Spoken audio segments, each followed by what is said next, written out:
하나님 말씀 민수기 1장 1절에서 3절 말씀을 함께 읽도록 하겠습니다. 구약성경 193쪽입니다.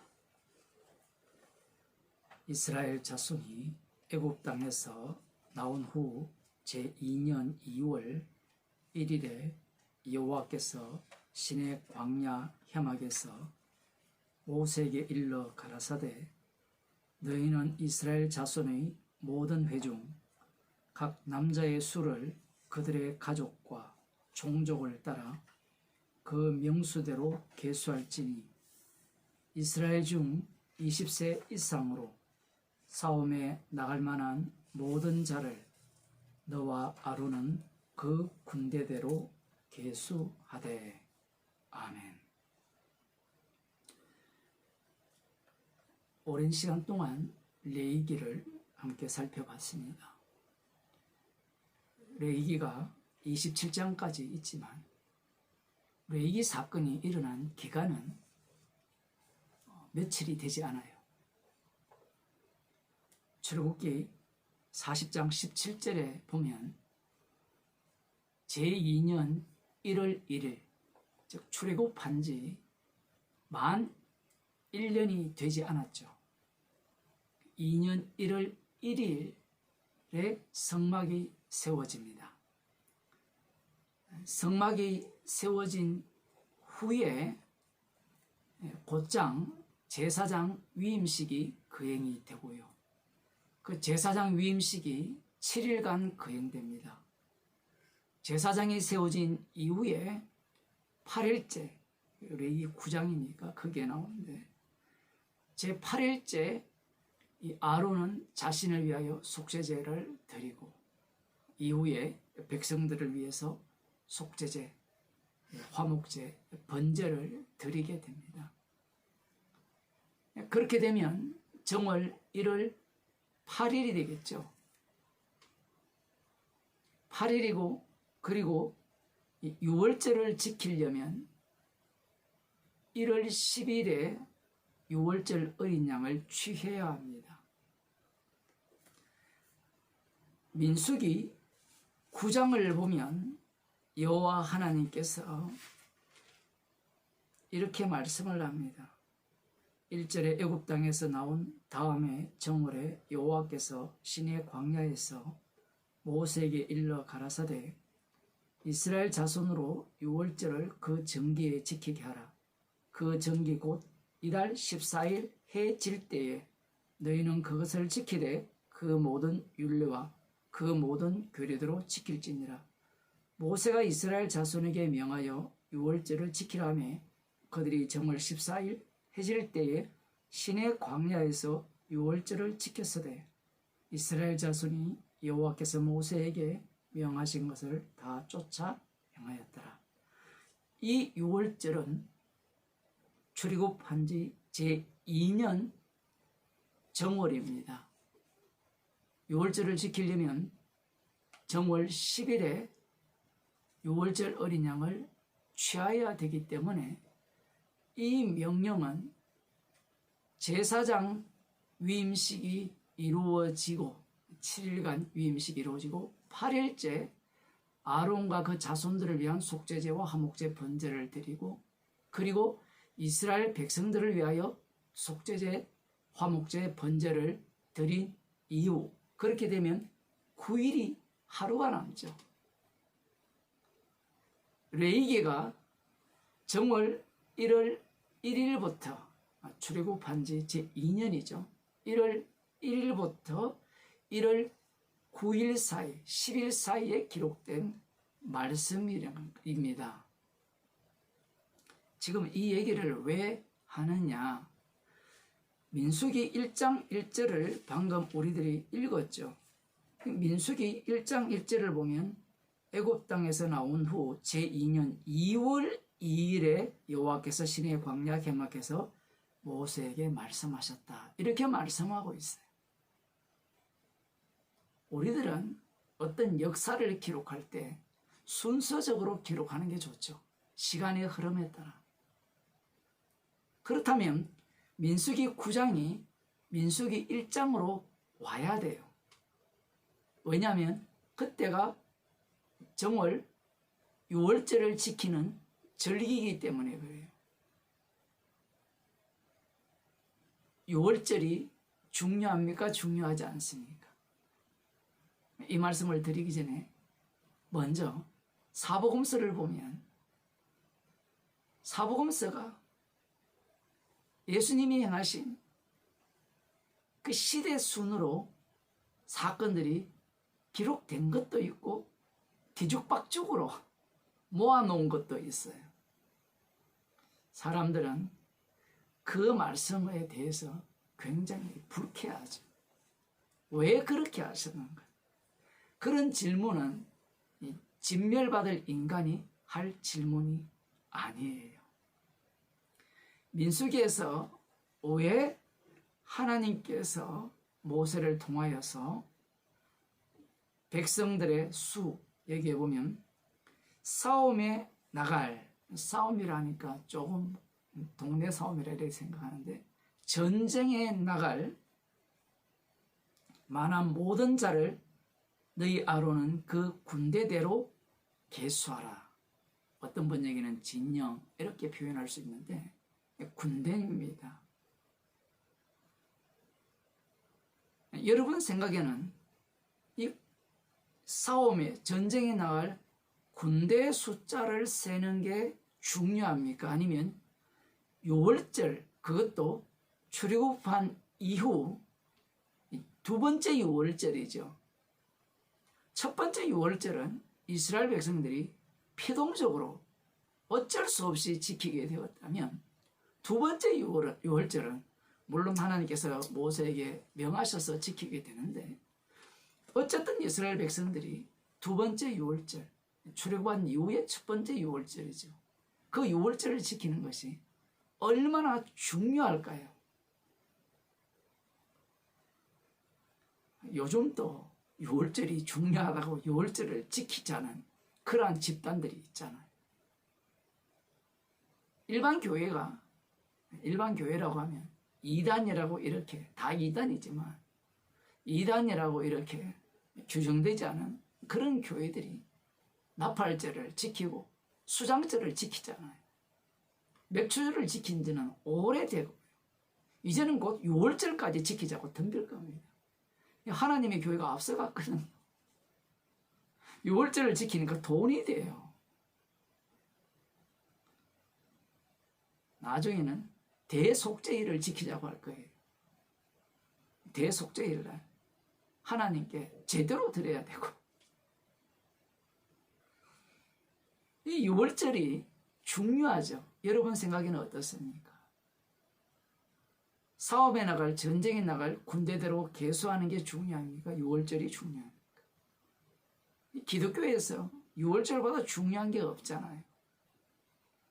그런데 민수기에서는 이 순서를 뒤바꾸어 버립니다.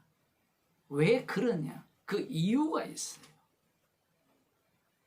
출애굽할 때는 여호와 하나님께서 6월절 어린 양의 피로 이스라엘 백성들을 아들로 만들었습니다. 아들로 만들었다고 했을 때는 아들은 권리가 있어요. 아버지가 여호와 하나님이라면 아들은 그 권리를 행사하게 되죠. 아들이 되었다면 당연히 구원을 받았다라는 것이고, 그런데 레위기를 거치게 되면, 성막이 세워지고 레위기를 거치게 되면 하나님께서는 이 아들을 어떤 자로 만들었냐 할 때는 전쟁할 군대로 만드는 겁니다.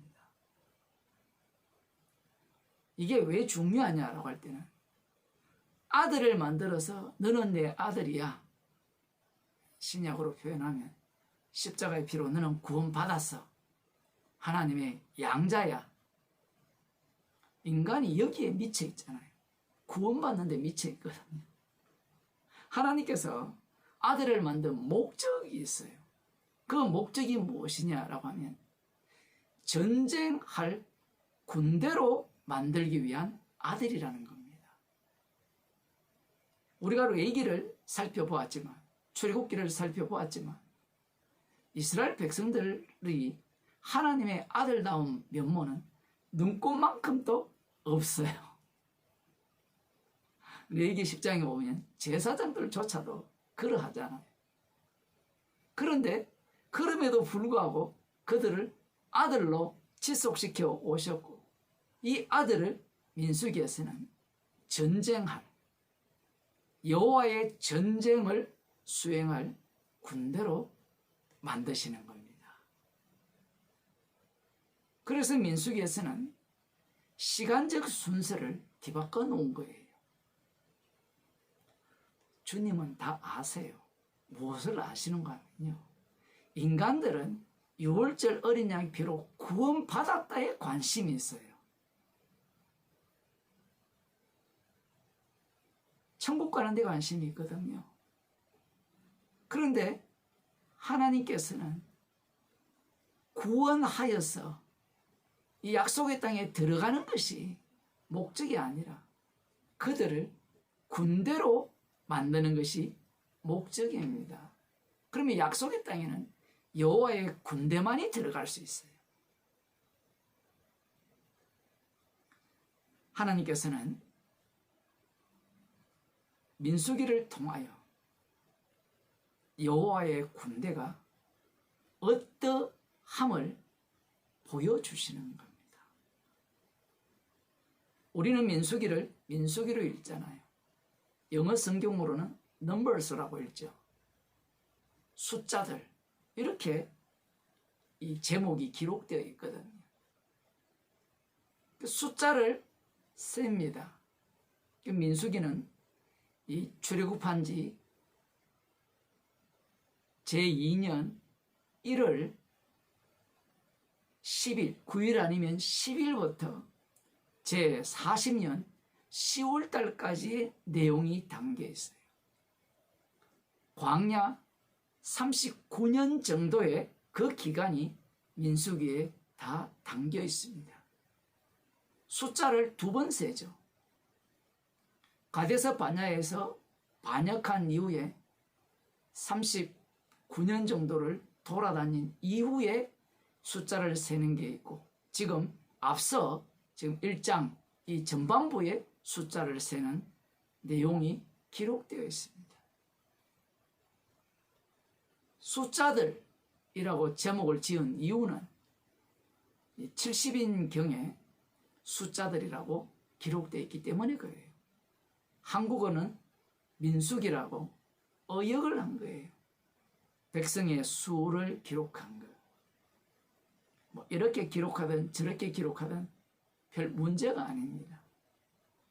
그런데 그 이전에 마소라 사본 같은 경우에는 광야에서라는 제목을 기록해놨어요. 무엇이 옳다 그르다 제가 그 얘기를 하는 것이 아니라 민수기라고 하든 숫자들이라고 하든 광야에서라고 하든 지금 민수기에서 말씀하고자 하는 핵심이 무엇이냐라는 겁니다. 그건 바로 여호와의 군대예요. 여호와의 군대를 숫자로 세죠. 어디에서? 광야에서. 이게 중요합니다. 그런데 정말 재미있는 것은, 정말 놀라운 것은 이 여호와의 군대를 이 39년 동안 60만 명 정도가 넘는데 이들을 누가 진멸시키느냐라는 겁니다. 여호와께서 친히 진멸시켜요. 마치 바로의 군대를 여호와께서 용사가 되셔서 진멸하셨던 것과 같이. 이들이 과연 여호와의 군대인가? 이들이 과연 여호와의 이름으로 싸우는 전쟁에서 용사로 싸울 수 있는 군사들인가? 우리가 보기에는 군사다운 면모가 눈꽃만큼도 없습니다. 모두가 다 진멸당하기 때문에 그래요. 그러면 새롭게 숫자가 채워진, 만들어진 그 숫자들은 과연 군사다운가, 군대다운가? 그것도 아니에요. 이 숫자와 숫자 사이에 진짜 군대가 어떠한가를 보여주고 있어요. 그들이 누구냐? 바로 레인들입니다. 예수님께서 용사로 이 땅에 오셨습니다. 예수님은 싸움꾼이에요. 전쟁하러 오셨어요. 심판하러 오셨습니다. 온 세상이 예수님을 사랑의 하나님, 그런 식으로 조작해버렸죠. 심판으로 오신 예수님을, 전쟁하러 오신 예수님을 인간 입맛에 맞도록 바꿔버린 겁니다. 그렇게 생각하는 자들이 예수님 당시에 유대인들이 기다리던 메시아였던 거예요. 그들은 자기를 사랑하는 메시아가 오기를 소망했던 겁니다. 기독교가 로마에 의해서 공인된 이후에 그전에도 마찬가지죠. 복음이 전파된 지 얼마 되지 않아서 이미 기독교는 사람을 좋게 하는 종교로 다 바꿔버리는 겁니다. 예수님이 전쟁하러 오셨어요. 그 전쟁을 어떻게 승리하셨습니까? 십자가에 자기 목숨을 대속물로 내어주심으로 승리하신 거예요. 하나님의 군대는 주님의 죽으심에 참여하는 자들이 주님의 군사들입니다. 우리가 보기에는 이스라엘이 전쟁에 나설 군대로서의 자격이 전혀 없어 보이죠. 그들은 그림자이기 때문에 그래요. 원래 없어요. 사실 레인도 아닌데요. 나름대로 레인들은 그 군대의 군사의 모습을 민수기를 통하여서 살짝 보여주고 있고, 이스라엘 전체도 한 번 정도 그렇게 보여준다고 볼 수가 있습니다. 6,000년 동안 인간이 만들어진 이후, 선악과를 먹은 이후 6,000년 동안 인간의 모든 종교, 유대교가 되었던 기독교가 되었던 구원론 중심의 종교가 된 겁니다. 오늘날 기독교도 마찬가지죠. 모두가 다 구원론 중심입니다. 나의 구원에 미쳐 있어요. 예수님의 십자가가 나의 구원을 위한다고 생각해요. 그런데 민수기를 읽어보면 레위기를 날려버리고 출애굽기를 날리면 안 돼요. 출애굽기에서 레위기 연결해서 민수기를 읽어보면 6월절 어린 양이 비록 아들을 만드는 것이 목적이 아니라 그 아들을 군대로 만들어서 그 군대가 어떤 역할을 감당해야 됩니까? 죽어야 돼요. 희생물이 되어서 승리하는 그 전쟁에 참여하는 자. 가나안 정복 전쟁은 죽은 자들이 들어가서 언약궤를 앞장세워서 승리하는 전쟁인 겁니다. 진짜 주님은 우리를 구원하기 위해서 오신 것이 아니에요. 진짜 주님은 십자가에 못 박히신 그 주님이 참된 용사임을 증거하기 위한 증인으로서 십자가의 피만을 증거하는 군사로서 부름을 받은 자로서 주님의 죽으심에 함께 참여하는 자들입니다. 기도하시겠습니다. 하나님 아버지, 우리를 주님의 피로 아들로 만들어서 곱게 천국 보내는 것이 목적이 아니라 진짜 군대는 십자가 지신 예수님 뿐임을 증거하기 위해서 저희들에게 성령을 부어주시고 주님의 죽으심만을 증거하는 증인으로 살게 하셔서 주님이 이 땅에서 살아가신 그 삶의 자취를 고스란히 따라가기 위해서 저희들을 주님의 양자로 만들어주심을 감사하는 주의 백성으로 살게 하여 주옵소서. 예수님 이름으로 기도드리옵나이다.